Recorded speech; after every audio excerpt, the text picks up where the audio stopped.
저에게 주어진 주제는 이 메타버스 시대의 목회가 어떤 모습이어야 될까라고 할 때, 이 메타라는 이 단어 자체가 헬라어 전치사로서는 이 무엇무엇과 함께 따라 변화되는 그런 의미, 물론 여러 가지 그 의미가 있지만 영어로는 along with, 무엇과 함께 따라서 계속 변화되는다는 의미가 있기 때문에 메타버스 시대의 목회는 메타처치 목회가 되어야 한다라는 주제입니다. 뒷부분에 전문 강사분들이 메타버스가 무엇인가에 대해서는 저보다 더 잘 설명하겠지만, 메타라는 것은 이제 이 영어적인 의미에서는 가상, 초월이라는 의미로 상의되었고, 여기서 버스라는 것은 유니버스, 세상, 세계를 합쳐서 이제 가상 세계를 통칭하는 말로 지금 사용되고 있습니다. 여러 자료들을 통해 볼 때 이 세 가지 단어가 적합한 용어가 아닌가 생각한데요. 첫 번째, 아바타를 이용해서 사회, 경제, 문화적 활동들이 통용되는 3차원. 두 번째는 생활형 가상세계. 그래서 보통 가상세계라고 할 때면은 소위 뜬구름 잡는 것처럼 전혀 현실과 상관없는 그러한 세계를 떠도는 것으로만 생각을 하는데, 이 메타버스는 실생활과 아주 긴밀하게 연결되는, 예를 들어서 어떤 쇼핑몰을 이 메타버스를 통해서 여행한다고 할 때 실제 그 메타버스에서 가상화폐로 쇼핑을 하면 실제로 저희 문 앞에 물건이 배달되는 이런 가상세계와 현실세계가 함께 연동되는 그런 것이기 때문에 가상이라고는 볼 수 없는 매우 리얼리티가 살아있는 그런 세계로 지금 작동하고 있다는 것이죠. 그래서 실생활과 같이 사회 경제적 기회가 주어지는 가상현실 공간이기 때문에 예전에는 가상세계라는 말만 썼지만 이제는 현실이다, 가상현실이다 라는 면에서 상당히 위협적인 것입니다. 그런 의미에서 세 번째로 제2의 인터넷이다라는 말이 부를 수 있다는 것입니다. 그래서 지금은 인터넷 없이는 살아갈 수 없는 세상이죠. 과거 인터넷 세상에 나온 지 몇십 년 되지 않았는데 이제 이 인터넷이 또 다른 인터넷으로 세컨 챕터로 지금 발전하고 있다는 것, 이래서 이 메타버스는 제2의 인터넷이 된다는 겁니다. 그래서 지금 한국 교회 안에 영상으로 예배 드리는 것이 타당하냐 안 하냐, 또 성경적이냐 아니냐, 그런 논의하는 과정에 세상은 벌써 이 인터넷 영상을 뛰어넘어 이제 가상 현실을 우리의 삶 속으로 끌어들어오는 그런 변화 속에 있다는 것을 우리는 생각해야 합니다.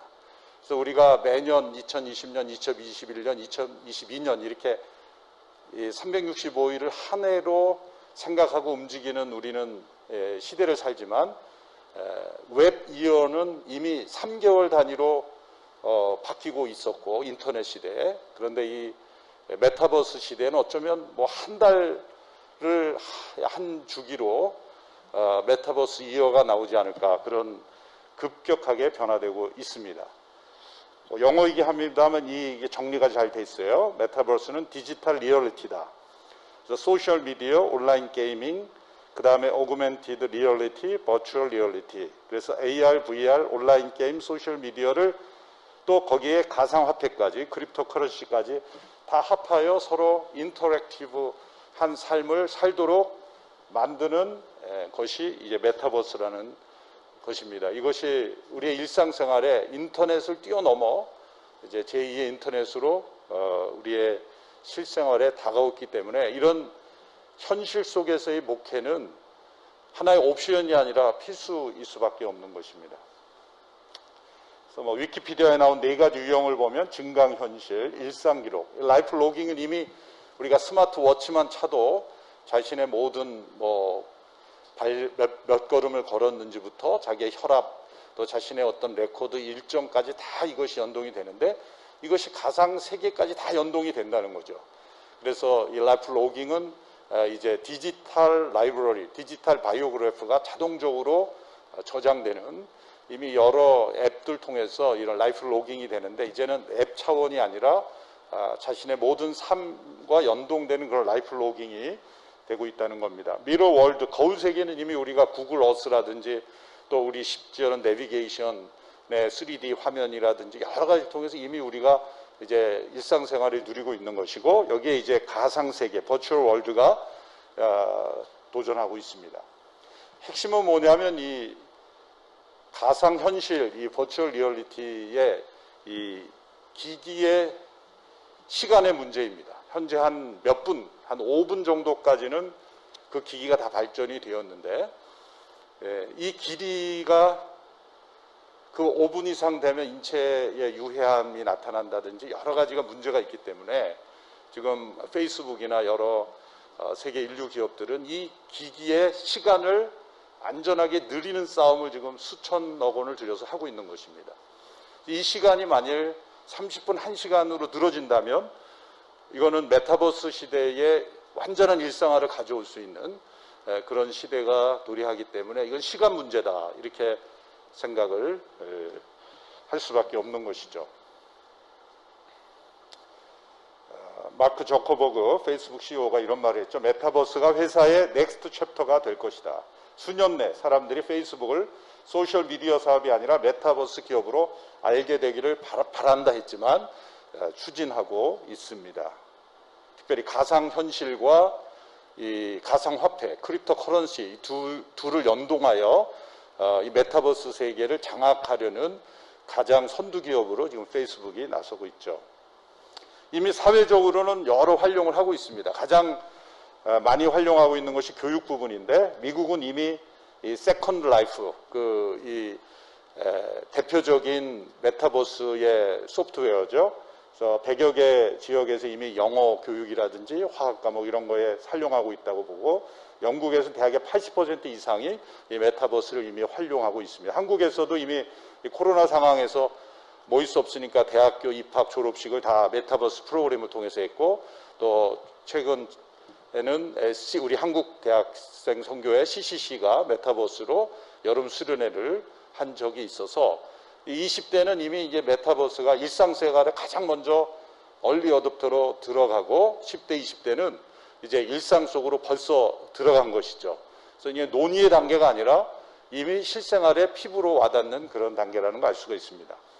또 예술 세계에서는 작품 전시회 같은 거, 라이브 콘서트, 또 360도 VR 뮤지엄으로 이제는 몸이 불편해서 먼 거리를 가지 못하는 분들도, 또 코로나 때문에 뭐 루브 박물관이나 또 에펠탑이나 또 여러 유적지를 가보지 못한 사람들도 이러한 메타버스를 통해서 리얼리티를 실제로 느낄 수 있는 차원으로 들어가서 관람하고 또 매매도 하고, 또 거기에 비용을 가상화폐로 지불함으로써 그 작품을 자기가 얻을 수 있고, 그 작품도 또한 NFT라는 그 대체불가 토큰을 통해서 공유할 수 있는, 그런 한 작품을 내가 피카소의 작품을 내가 돈 낸 가치만큼은 내가 공유할 수 있는 지분을 갖는 그런 시대가 되어버려서 예술 세계에도 엄청난 확장력을 가진 것입니다. 이미 게임 세계에는 이미 메타버스 시대에 들어갔고, 이제 기업도 회의나 또 마케팅 같은 그런 적극적으로 활용하고 있습니다. 이런 이제 활용을 이미 하고 있는 영역에서 교회는 어떻게 하고 있는가라고 할 때, 역시 교회는 보수적인 공동체이기에 가장 늦게 지금 따라가고 있는 상황입니다.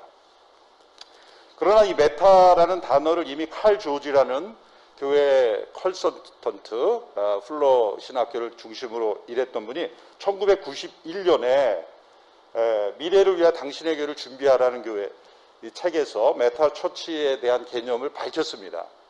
미래에는 메타 처치만이 살아남을 것이다. 그래서 메타 처치는 여기 메가라고 잘못됐는데 메타입니다. 이 타이핑이 잘못됐는데, 그래서 메가 처치와 메타 처치를 칼 조지가 비교했죠. 그래서 메가 처치는 덩치는 커졌지만 새로운 변화에 적응하지 못하는 그러한 교회이고, 메타 처치는 어떠한 환경이 오더라도 변화될 수 있는 그런 조직, 유연한 그런 시스템을 가진 교회를 메타 처치다. 그래서 미래는 메타 처치만이 살아남을 것이다. 그래서 칼 조지가 굉장히 예언적인 말을 했다고 볼 수 있습니다.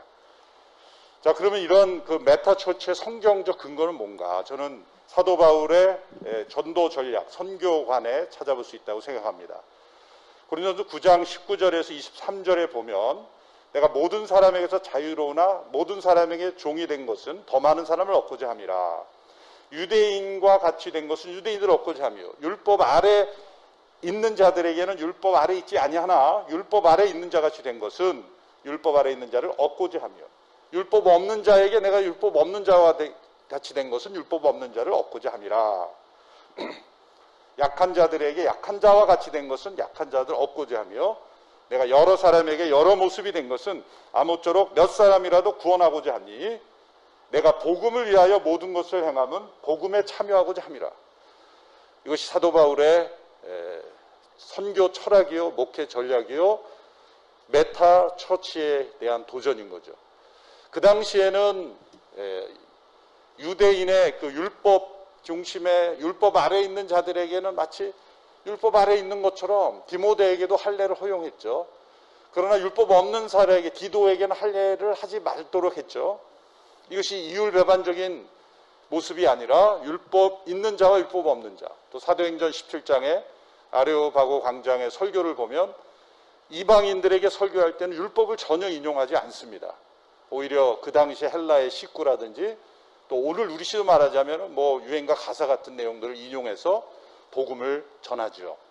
그런 유대인들 회당에서 할 때 언제나 구약의 성취로서 오신 예수님을 통해서 율법 있는 자와 없는 자를 명확하게 다른 시각으로 대했다는 것이죠. 그것은 복음을 전할 때 사람을 구원하고자 한다면 여러 모양이 되어야 한다. 오늘 이 시대에 디지털에 익숙한 사람과 익숙하지 않은 사람 다 해야 되는 거죠. 그런 의미에서 온라인이란 말이 중요한 것인데 아날로그가 친숙한 사람은 아날로그로, 디지털이 친숙한 사람은 디지털이 친숙한 모습으로 교회가 나가야 되는데 문제는 우리의 다음 세대는 태어나면서부터 인터넷 상으로 태어났고 그래서 옛날에 우리 어렸을 때는 아이들이 막 울고 그런 부모님들이 너 다리 밑에서 주워왔다 막 이런 말을 해야 놀라는데 요즘 아이들은 무슨 말인지 모르죠. 너 인터넷에서 다운로드 받았다 그래야 충격이 받는 그런 시대. 인터넷 베이스 이제는 가상세계 이 메타버스가 그들의 일상생활이 되는 그런 시대의 아이들에게 복음을 전한다면 메타버스는 이건 뭐 해야 되냐 말아야 되냐가 아니라 당연히 그들의 모양과 같이 되어야 된다는 거예요. 뭐 역사적인 신학적으로 리차드 니버의 5가지의 문화의 관계에서 뭐 어게인스트 컬처냐, 또 크라이스트 오브 컬처냐, 크라이스트 오브 컬처냐, 크라이스트 인 컬처 인 패러독스냐에서 트랜스포머다. 트랜스포머 오브 컬처. 뭐 신학적 역사적으로도 증명된 건 아닙니까? 문화의 변혁자로서의 그리스도. 그런다면 문화의 변혁자로서의 교회가 돼야 되고 또 메타버스가 나오든 뭐 어떤 것이 나오든 우리는 그 시대의 트랜스포머로서 문화의 혁신으로 이런 그 문화적 툴이 우리가 생각한 것보다 훨씬 더 긍정적인 영역에서 사용될 수 있구나라는 걸 보여주는 그 기구가 교회가 기관이 돼야 된다고 생각합니다. 뭐 유명한 선교학자 폴 히버트. 그래서 제가 트리니티에서 공부할 때 이 히버트 박사님의 강의가 언제나 가장 마음을 뜨겁게 하고 또 도움이 되었던 것은 문화 인류학자면서 이거 선교적으로 잘 적용했다는 거죠. 이분의 뭐 대표적인 문장 같은 얘기죠. 복음은 문화와 구별되지만 항상 인간의 문화의 형태 속에서 표현되어야 된다. 그래서 예수님께서 유대인의 문화 속에서 표현한 것이고 그 유대 문화 속으로 오신 거죠. 그래서 복음이 문화를 단절 상태로 전한다면 그건 복음을 전하는 것이 아니라 또 다른 문화를 전하고 있다는 거죠. 그래서 문화를 트랜스폼하면서 또 타문화권의 복음을 전하면서도 복음이 문화를 새롭게 변화시켜가는 그런 복음 사역이 되어야 된다고 할 때 아까 고린도전서의 바울의 성경적 근거 또 리차드 니버의 신학적 근거 또 이러한 폴 히버트의 선교신학적 근거를 통해 메타버스는 메타 처치의 중요한 도구가 되어야 된다. 뭐 최근에 가상현실의 목회적 적용 사례를 보면 이제 CCC가 메타버스로 수련회를 한 것이 가장 가장 먼저 앞서 나간 것이고요. 저희 교회에서는 이제 여름 단기 선교를 해마다 많이 갔는데 갈 수가 없어서 어떻게 해야 되냐 그래서 이 VR 선교 체험관을 만들어서 각 캠퍼스마다 이렇게 선교 10개 선교지, 우리가 방문하기로 했던 선교지를 VR로 촬영을 선교사님들에게 촬영하도록 해와서 이렇게 각 교회에서 선교지를 VR로 체험하는 그러한 VR 선교지 체험 운영했고, 또 여름 성경학 주제 영상을 뭐 그냥 사진으로 했지만 천지 창조 주제를 VR로 필름을 만들어서 아이들에게 천지가 창조될 때의 그 모습을 VR로 한번 체험해보는, 그래서 저도 한번 해봤는데 막 바다 위에 떠 있는 것 같은 느낌에서 그 몰입도가 상당합니다. 그래서 이 VR 기술은 많이 비용도 개선되고 발전하고 있기 때문에 저는 그 성경의 중요 사건을 VR로 체험하는 그러한 노력들이 한국 교계가 함께 해야 된다라는 생각에서, 지금은 뭐 비용이 부르는 게 값이 너무 비싸지만 교계가 연합해서 한다면 성경 전체를 VR로 한국 교회가 다 다운받아서 볼 수 있는 그러한 것들을 교단과 또 교회 연합해서 해야 된다고 생각하고 적용할 수 있다고 생각합니다. 앞으로의 가능성을 볼 때 이제 코로나건 아니건 교회에 못 나오는 노약자, 중환자들이 많습니다. 제가 이 VR 선교 체험관을 하려고 여러 VR 기기를 통해서 봤을 때 어느 정도까지 가능하면 본당에, 예배당에 이 VR 기기로 자신이 원하는 좌석에 앉아서 함께 축복송을 부를 때 VR로 참여하는 그 성도들의 얼굴이 실제로 옆에 나타나서, 물론 아바타지만 얼굴이 실제 다른 장소에서 VR 기기로 들어오는 성도들과 함께 축복송을 부르고 상대방의 목소리를 들을 수 있는 정도. 그러면 거의 리얼리티 아닐까요? 그러면 지금 뭐 파킨슨병이나 여러 중환자실에서 누워있는 분도 VR 기기를 통해서 예배의 경험을 지속할 수 있다. 그러므로 예배가 지속되는 그러한 효과가 있다라는 것이고, 또 전염병 시대에 이 또 다른 많은 위기가 올 때 우리가 소그룹, 결국 성도 간의 돌봄을 지속해야 되는 소그룹이 지속되게 할 수 있다. 더군다나 이제 성경 베이스로 이 스토리들이 만들어지면 순모임 장소를 원하는 대로 바꿀 수가 있어요. 출애굽기면은 모임 장소가 시내산이고, 이제 신약의 예수님의 사건이면 갈릴리 호수에서 우리가 만나는 거고, 뭐 이렇게 성경 그 시대로 그 배경으로 해서 우리가 그 스토리와 함께 하고, 심지어는 그 인물이 나타날 수도 있어요. 그 VR 기기 속에. 그래서 그 베드로나 이런, 그래서 제가 꿈꾸는 그 예수님에 관한 테마파크를 꿈꾸고 있는데, 거기에 이제 갈릴리 익스피리언스를 만드는 거죠. 그래서 무리로 예수님이 실제로 걸어오신다든지, 그리고 자신이 무리를 한번 배 밖으로 발을 내딛어서 물에 한번 걸어보는 이런 가상 체험을 통해서 어떤 성경 스토리를 체험하는 그런 것이 가능하다. 그리고 제가 가능하다고 보는 것은 전도 대상자를 위한 테이스트 오브 워십, 그러니까 예배를 한번 맛보는 거죠. 교회 예배당에 가기는 싫은데 한번 예수 믿는 사람들이 어떻게 예배 드리는지를 한번 나는 맛보겠다라고 한다면, 여러 중요한 뭐 케이블 TV나 또 여러 인터넷 그 사이트를 통해서 이런 테이스트들을 많이 올려놓는 거예요. 그러면 풀로는 아니지만 몇 분짜리로 내가 5분 이내로 한번 도대체 기독교인들이 모여서 뭐 하는지 나는 보겠다라고 할 때, 그거를 가상현실을 통해 예배를 리얼리티로 글이나 사진으로 보는 게 아니라 실제 참여함으로 평가하라라는 의미에서 전도 대상자를 위한 테이스트 오브 워십으로 가치가 있다라고 하고, 이번 선교지 체험 가상현실을 통해서 그 가능성을 보았다고 말할 수가 있습니다. CGN에서 기도 OTT 플랫폼 최근에 만든 퐁당이 바로 이러한 OTT 시대의 플랫폼을 생각하고요. 또 여기에 나중에 가상현실 프로그램을 연동해서 같이 할 수도 있습니다. 필름을 이 VR로 만들어서 올려놓으면 할 수 있습니다. 제가 가진 퐁당을 시작하면서 가진 모토는 컨텐츠는 클라우드에서 공유하고 케어는 커뮤니티에서 한다. 결국 앞서 목사님 말씀하신 대로 돌봄은 교회 본질상 포기할 수 없는 것인데, 그래서 컨텐츠는 한국 교회가 클라우드에서 공유하도록 하는 거죠. 큰 교회건 작은 교회건 오히려 각 교회 목사님들이 잘할 수 있는 영상을 하나씩 올려놓고 공유하고 그러나 케어는 각 커뮤니티에서 받는 그런 시대. 이미 대학도 이런 학점 공유를 뛰어넘어 이 강의는 영상으로 공유하지만 학점이나 평가는 각 교수님들 학교에서 하는 그런 체제가 이제 대학에서도 되고 있는데, 저는 이 퐁당 같은 플랫폼, 뭐 제2, 제3의 플랫폼이 나올 수 있겠죠. 선의의 경쟁을 하면서 각자의 맞는 플랫폼으로 가서 컨텐츠는 클라우드에서, 케어는 커뮤니티에서 하는 그런 플랫폼 시대. 그래서 교단과 교파와 또 지역을 뛰어넘어 또 교회 규모를 뛰어넘어 함께 연합할 수 있는 그런 플랫폼이 필요하다고 생각을 합니다.